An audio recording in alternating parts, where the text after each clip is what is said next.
और कहते भी हैं भक्ति में शक्ति है। आज सुबह मन की बात जब चल रही थी तो यही चर्चा चल रही थी कि भक्ति में शक्ति है। जो भक्ति करेगा उसी की शक्तियाँ जागृत होगी और हमारी आत्मा को शुद्धता देना। आत्मा शुद्ध माने हमारे ऊपर जो हमारे जन्मांतरों के जो कर्मों का जो पर्दे चढ़ी हुई है हमारे मन के ऊपर, वो पर्दे जब उतरेगी, मन जब शुद्ध होगा, मन जब स्वस्थ होगा तो वो परमात्मा से जुड़ेगा, माने आनंद से जुड़ेगा। हम कहते सच्चिदानंद भगवान की जय। ये सच्चिदानंद सत्य कौन है, चेतना कौन है और आनंद कौन है? सत्य परमात्मा है, चेतना भी परमात्मा है और आनंद भी परमात्मा है। तो कौन है? सत्य चित्त आनंद है, ये हमारी आत्मा है। हमारे इस 5 तत्वों से बने इस पिंजरे के भीतर विराजमान हो गया आत्मा के रूप में। और ये जो मनुष्य शरीर हमें मिला है, इसी में वो सामर्थ्य है जो उस आनंद के साथ जुड़ जाए, आनंद की अनुभूति करे, आनंद का अनुभव करे अपने जीवन में, उससे एकाकार हो जाए। सत्य चित्त आनंद से हमारा एकाकार हो जाए। बस अब हम तो निकले इसी खोज में थे। हाँ, स्थापना दिवस वाले दिन भी हम यही सुना रहे थे कि हम तो ये दरबार लगाना, ये मंदिर बनाना, ये तो हमारी मजबूरी रही। पूजा पाठ करना भी मजबूरी रही। और जो कुछ भी जीवन में हम तो कुछ और ही चाहते थे। हम तो एक अंधेरी गुफा में प्रकाश करना चाहते थे। हम तो एक करंट लाइन से एक ट्यूब को, एक बल्ब को जोड़ना चाहते थे, अंधकार को ख़त्म करना चाहते थे और शॉर्टकट रास्ता चाहते थे। एक बार हम गए, कौन से तीर्थ में थे, मणिमहेश में। तो वहाँ एक भक्त हमसे पूछता है कि माता जी भक्ति का कोई शॉर्टकट रास्ता बताओ।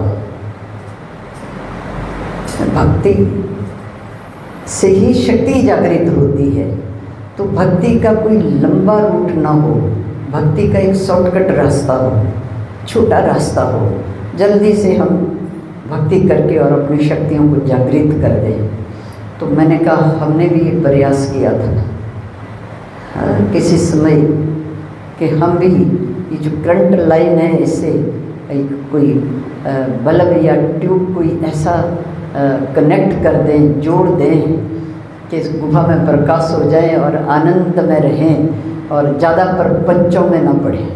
चूँकि संसार के इतने प्रपंच है, इतनी चुंबकीय शक्ति है इन प्रपंचों में, आप जितना मर्जी प्रयास करो ऊपर उठने का फिर नीचे खींच लेते, जितना प्रयास करोगे ऊपर उठने का फिर ये नीचे खींच लेते। इतनी चुंबकीय शक्ति है इन संसार के प्रपंचों में।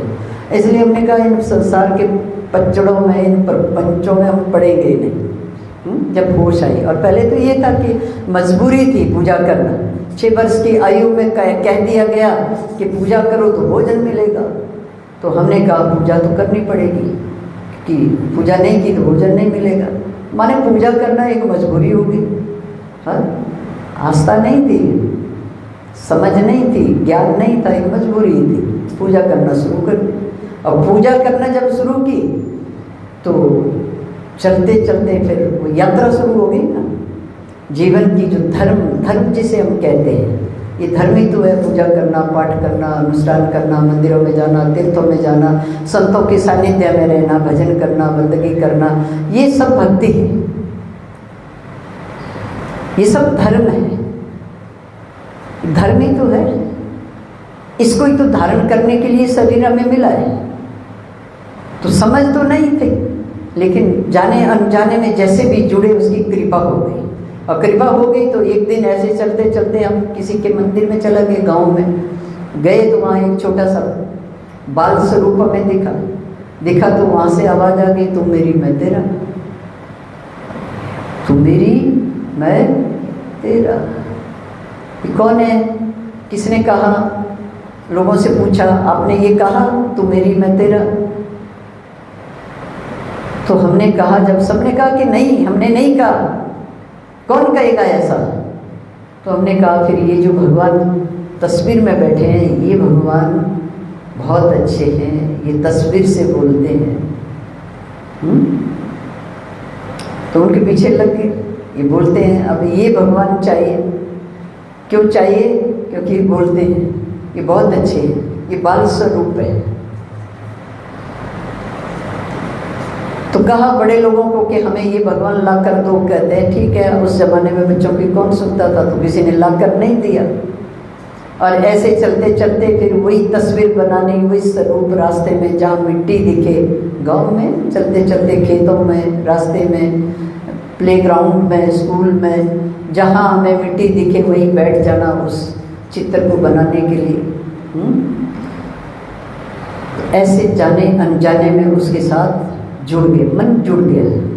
मन जुड़ गया तो एक दिन ऐसी कृपा हुई कि एक माता का मंदिर था, वहाँ हम गाय चराने जाते थे। गाय नहीं और पशु भी साथ में होते थे, तो चराने जाते थे। तो वहाँ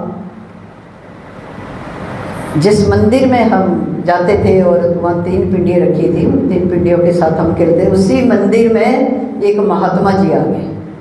और महात्मा जी भी कैसे थे, ऐसे कि बिल्कुल शिव स्वरूप, जटाजूट और पूरा वही स्वरूप, खप्पर हाथ में, करमंडल हाथ में। तो हमने कहा भाई बाबा आप कहाँ से आए? बोला संतों का कोई ठिकाना नहीं होता।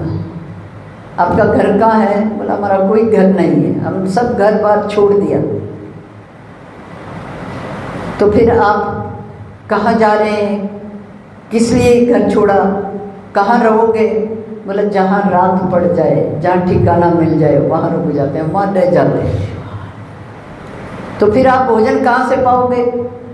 बोला भोजन हमारे नसीब में कहाँ है, गांव में जाएंगे भिक्षा लेने के लिए, मिल गई तो खा लेंगे, नहीं मिली तो भूखे पड़े रहेंगे।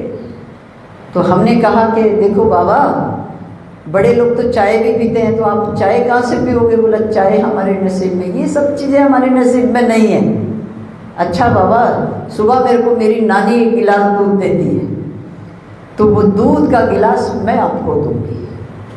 अब देखिए कि स्कूल जहाँ गौधाम था, वहाँ से मंदिर एक पहाड़ी में था, और गौधाम से घर और स्कूल दूसरी दिशा में था। स्कूल के लिए एक पहाड़ उतरना और एक चढ़ना, तब स्कूल पहुँचते थे। तो ये सब 9 वर्ष की आयु की बात है। आजकल 9 वर्ष के बच्चे उठते हैं, या बड़े बड़े भी नहीं उठते। हाँ, तो हमने कहा भाई हमने तो देना है। अब नानी कहे कि स्कूल जाना है, स्कूल तो तब जाएंगे जब बाबा को दूध देंगे। अब बाबा को दूध देते देते सब लोग डराने लगे, ये बाबा खा जाएगा, ये है वो है, जैसे गांव में चलता नहीं था कि अघोरी बन जाएगा, तुम्हें खा जाएगा। हमने कहा भाई हमने तो बाबा को बोला है दूध देना है, तो हम तो देकर आएंगे। डराते रहे, हमें डर तो नहीं लगा, लेकिन बाबा बैठ गए तो महीना भर, पूरा सावन महीना वहाँ मंदिर में रहे। अब जाना है, चूँकि बोला है बाबा को दूध देना है, चूँकि कमिटमेंट किया है, वायदा किया है, तो जो कह दिया मुख से वो संकल्प हो गया। आज तो हम लोगों को कहते संकल्प करो अपने जीवन को सार्थक बनाने का, भक्ति का, सेवा का, साधना का संकल्प करो। और हमारा तो ऐसा समय था, ऐसी ईश्वर की कृपा थी कि जो मुख से कह दिया वो संकल्प है। आज भी वही है, बोला है जाना है, मजबूरी थी, चूंकि कह दिया वो भी मजबूरी थी। पर बाबा के पास जाकर हमें बड़ा अच्छा लगता था। बाबा से पूछना आप क्यों घर छोड़ा? बोला भगवान को पाने के लिए। भगवान कहाँ मिलते हैं? बोला भगवान तो कण कण में है। तो फिर जहाँ से आप आए वहाँ नहीं मिल सकते थे? बोला मिल सकते थे, पर मन हुआ कि पूरी यात्रा करनी है और यात्रा करते करते उसको याद करते करते पूरा भ्रमण करना है, वो कहीं तो मिलेगा, कभी तो मिलेगा। तो हम चल पड़े। तो अब कैसे मिलेंगे? मुझे भी बताओ भगवान कैसे मिलते हैं? बोला अगर मन जुड़ गया तो भगवान एक क्षण में मिल जाएंगे। कब वो दर्शन दे दे, कब उनका प्रत्यक्षकार हो जाए, हमारे भीतर ही दर्शन होगा। भीतर होगा तो कण कण में भी दिखेंगे। भीतर नहीं हुआ तो फिर तुम घूमते रहो, भ्रमण करते रहो, तुम्हें कहीं उसका साक्षात्कार नहीं हो सकता। तो बोला मन जुड़ गया तो तुम्हारे ही भीतर एक क्षण में वो तेज आ जाएगा, वो परमात्मा का स्वरूप उस आत्मा के भीतर साक्षात्कार हो जाएगा। और मन नहीं जुड़ा तो एक बड़ा पीपल का वृक्ष था मंदिर के सामने, तो उस वृक्ष के पत्तों का उदाहरण देते थे कि जितने इस पीपल के वृक्ष में पत्ते हैं उतने जन्म भी तुम उसको पाने के लिए लगे रहो, ढूंढने के लिए लगे रहो, वो तब भी ना मिले। मन जुड़ गया तो क्षण में मिल जाएगा। मन कैसे जुड़े? इस संसार के प्रपंचों में फंसा हुआ मन। यूँ तो हम सुनते हैं महापुरुषों की वाणी, अपने धर्म ग्रंथों को सुनते हैं, महापुरुषों से सुनते हैं कि 4 पुरुषार्थ है, धर्म, अर्थ, काम और मोक्ष। अब धर्म क्या है? धर्म यही तो है कि उसको पाना है, उसका साक्षात्कार करना है। मन उस परमात्मा से जुड़ जाए, मन एकाकार हो जाए, मन के ऊपर जितनी बुरी परतें चढ़ी हुई है, काम की, क्रोध की, लोभ की, ईर्ष्या की, द्वेष की, वो सारी परतें उतर जाए।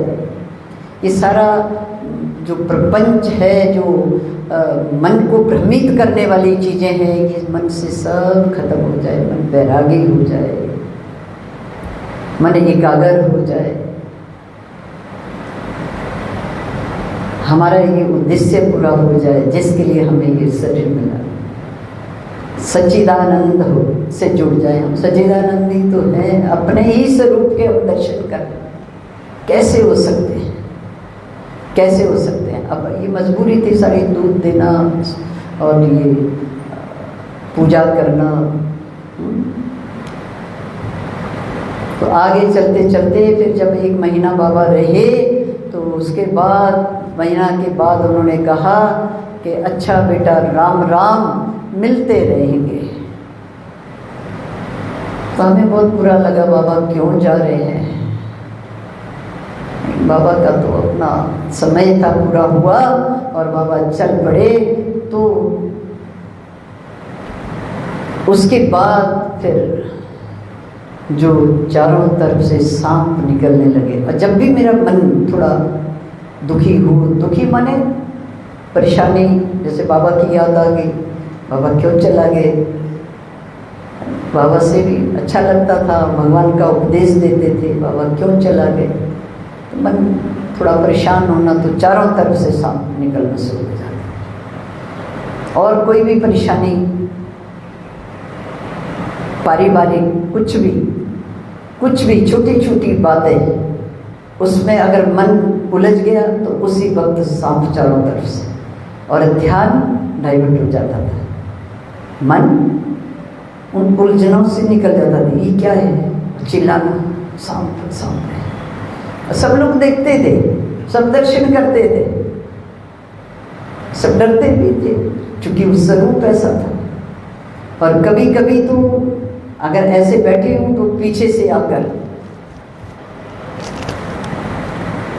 सब लोग देखते थे।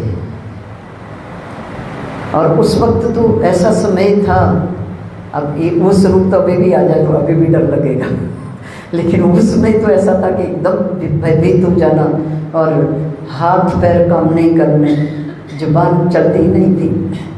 अब तो काट ही लेगा, बस अब ये काम कर देगा, हाथ पैर फूल जाने हैं, डर के मारे हाथ पैर फूल जाने, आगे होना, इधर होना, उधर होना, नहीं चलता था शरीर।